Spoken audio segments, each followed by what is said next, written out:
This is the VOA Special English Technology Report. Privacy activists are concerned about Google's new privacy policy as of March 1st.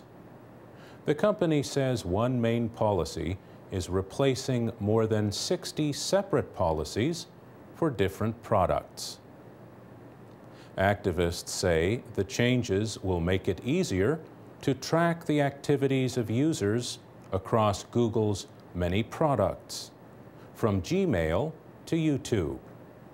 Mark Rotenberg heads the Electronic Privacy Information Center in Washington. He says Google's aim is to create a single unified profile of its users. We believe that not only is that a threat to privacy, we actually believe it is illegal because last year Google entered into an agreement with the U.S. Federal Trade Commission in which they said they would not engage in that kind of data sharing without the explicit permission of their users. Google says its new policy will make it simpler for users to share information across services like Google Search, Gmail, and Google Calendar. And it says the new policy will help personalize each user's experience. Over time, it says users can expect to see better search results, fewer unwanted advertisements, and more content targeted to their interests.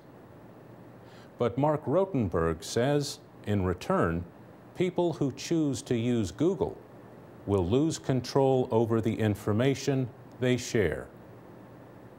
The type of information you might provide for an email service, for example, such as your address book, is different from the type of information that you might provide for a social network service.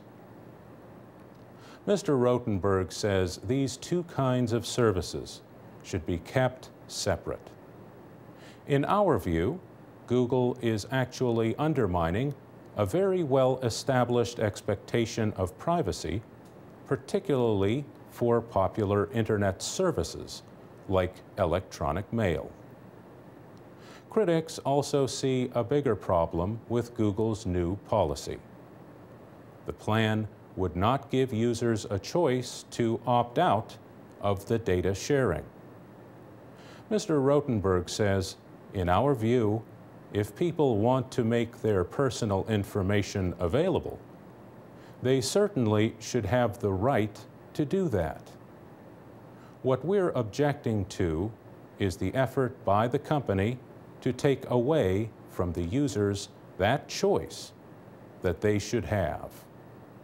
Google says it will not be collecting any more data than it does now. And it says users will still be able to control many privacy settings. For example, they can disable their search history and set Gmail chat to off the record. European Union officials have asked the company to delay the new policy to make sure it would not violate any EU data protection laws. For VOA Special English, I'm Mario Ritter.